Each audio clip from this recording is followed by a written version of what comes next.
Bonjour à toutes et à tous, je vais vous présenter un atomiseur reconstructible qui présentement est placé sur un VAMO, qui s'appelle le Phoenix. Alors c'est très certainement l'un des atomiseurs qui a le design le plus classique chez nous, donc comparé à un NERA, comparé à un Nigo L qui est là-bas. Hop là, voilà, si je fais tout tomber ça va pas aller, donc juste à côté, voilà. Donc l'Igo L étant beaucoup plus large à sa base. Le Phoenix a l'avantage d'être un atomiseur qui est très classique. Il se dévisse, je vais vous montrer un petit peu dans le gros plan comment ça se passe. Puis en un premier temps, en tant qu'introduction de vidéo, je vais tout simplement vaper avec. Je vais me mettre à 9 watts. Voilà, ça a l'air de très bien marcher.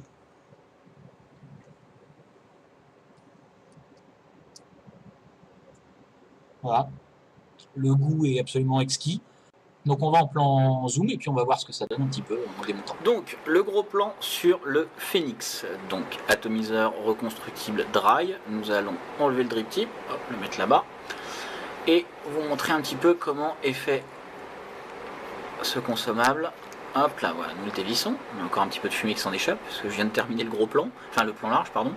Donc un tube, tout simplement, un tube avec l'emplacement 510 pour votre drip tip, un trou d'aération qui est plutôt bien fait. Alors moi je m'attendais à ce que ce soit un tirage un peu serré, puis en fait ça me convient très bien. Donc je ne l'ai pas modifié. Dans le cas contraire, si vous voulez le modifier, vous pouvez l'élargir un petit peu. Après faites attention que ce soit pas trop grand parce que sinon c'est pas rattrapable. Donc je vais monter ça sur un VAMO. Quand on appuie, voilà, une production de fumée qui est très importante. Donc en fait l'idée vraiment est de vous expliquer comment cela marche. En fait c'est très simple. Alors je vais pas démonter tout le coil, mais je vais en fait tout simplement tirer dessus. Hop là, voilà. Donc pour vous montrer, le coil est fait de cette façon, deux mèches qui vont tremper dans la réserve de jus qui est au fond du consommable, et en fait ces deux mèches sont imprégnées de liquide. Alors on va dire en moyenne une moyenne de 15 à 20 gouttes, hein. Commencez avec 15 gouttes, n'allez pas trop vite, trop loin, puisque sinon après vous pouvez tout simplement avoir des gouttes qui vont surcharger la mèche et ça va devenir difficile de vaper. Donc une fois qu'on a reconstruit, en fait reconstruire cet atomiseur est très simple, hein. Vous avez deux pas de vis cruciformes, là c'est une BTR que j'ai au bout mais ça n'a pas d'importance. On tourne ces deux petites vis, il y a deux tout petits trous qui sont là et là, de chaque côté du plot, sur chaque plot pardon. Vous insérez le fil de Cantal, donc on voit qui ressort à cet endroit là, voilà, hop. Donc on insère les deux morceaux de Cantal, on tire dessus, on tourne les deux vis et on vient replacer la mèche à l'intérieur. Donc j'ai une boîte avec plusieurs embouts, hop là, voilà, qui est une boîte de marque Tivoli que j'ai déjà présentée au cours d'une autre vidéo et qui vous permet vraiment d'avoir des outils adaptés. Alors typiquement là c'est un tournevis normalement qui a deux embouts, mais là dans le cas présent c'est très intéressant parce que ça me permet, alors je vais peut-être me mettre voilà, devant la caméra, sera mieux, ça me permet tout simplement de venir prendre la mèche et de bien la rentrer à l'intérieur en la comprimant, voilà, hop là, voilà, c'est pas trop mal ça, voilà. Alors c'est pas toujours les plus beaux montages qui fonctionnent les mieux, hein, ça je vous le garantis. Voilà, on voit que ça fonctionne plutôt même très bien. Donc on va repasser en plan large et je vais vous expliquer un petit peu ce que j'en pense. Sachez en tout cas que c'est un matériel qui existe depuis très longtemps.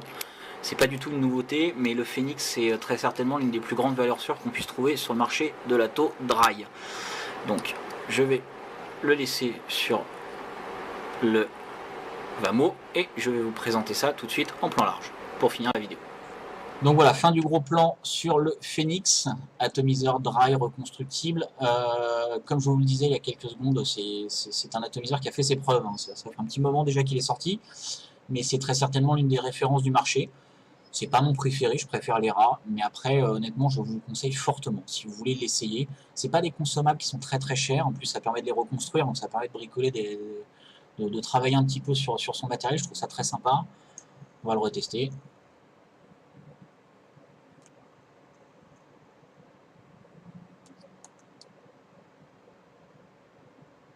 Voilà, je trouve ça absolument délicieux. Le goût du liquide est vraiment renforcé. Je vous encourage vraiment à essayer le dry. On a pour l'instant 3 atomiseurs au catalogue, peut-être plus, hein, d'ici peu de temps, j'espère en tout cas. On a 3 atomiseurs au catalogue pour l'instant vous permettant d'utiliser cette technique. L'atomiseur est vraiment tout petit, hein, comme on peut le voir, c'est vraiment pas quelque chose de gros. Et ça vous... Alors, certes, il y a une contrainte au niveau du temps, puisqu'en fait on met moins de liquide dedans, donc il faut le recharger plus souvent. Par contre, la vape est absolument incomparable. Et je vous invite vraiment à essayer ce tout petit atomiseur qui marche très bien. Voilà, c'est tout pour aujourd'hui, on se retrouve plus tard, à bientôt.